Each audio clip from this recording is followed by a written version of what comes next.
चंदगडातील वृक्षारोपण घोटाळ्याचा आरोप 1.34 कोटींच्या कामाची चौकशी करण्याची मागणी.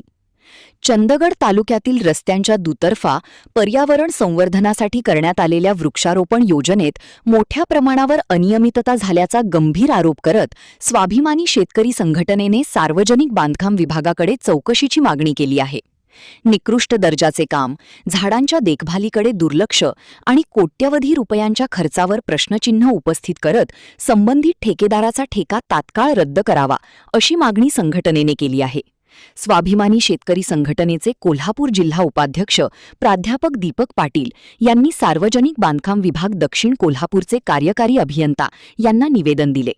या निवेदनात चंदगड तालुक्यातील विविध राज्यमार्ग व प्रमुख जिल्हा मार्गांवर वृक्षारोपण आणि 3 वर्षांच्या देखभालीसाठी तब्बल 1,34,71,223 रुपयांचे tender Bharat take infrastructure, Akurde, तालुका भुदरगड या कंपनीला देण्यात आल्याचा उल्लेख करण्यात आला आहे. निवेदनानुसार जून 2025 मध्ये 3,815 झाडांची लागवड करण्यात येणार होती.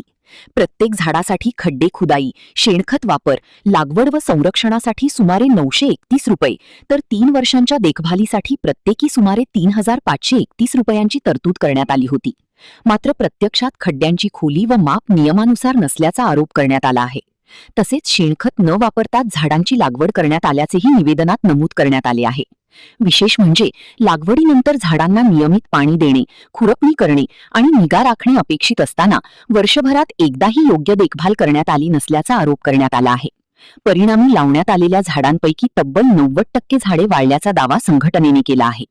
एका झाडावर हजारो रुपये खर्च दाखवले जात आहेत, पण प्रत्यक्षात झाडे जगलेलीच नाहीत. पर्यावरण संवर्धनाच्या नावाखाली सरकारी निधीचा अपव्यय होत आहे, असा आरोप प्राध्यापक पाटील यांनी केला. दरम्यान संबंधित कामाची प्रत्यक्ष पाहणी करून दोषींवर कारवाई करावी, संबंधित कंपनीचा ठेका रद्द करावा आणि अदा केलेली रक्कम वसूल करावी, अन्यथा स्वाभिमानी शेतकरी संघटना आंदोलन छेडेल असा इशाराही निवेदनातून देण्यात आला आहे. या निवेदनाच्या प्रती जिल्हाधिकारी कोल्हापूर, सार्वजनिक बांधकाम विभागाचे उपअभियंता चंदगड तसेच स्थानिक ग्रामस्थ व पदाधिकाऱ्यांना देण्यात आल्या आहेत. महान कार्य न्यूजसाठी प्रकाश ऐनापुरे, चंदगड.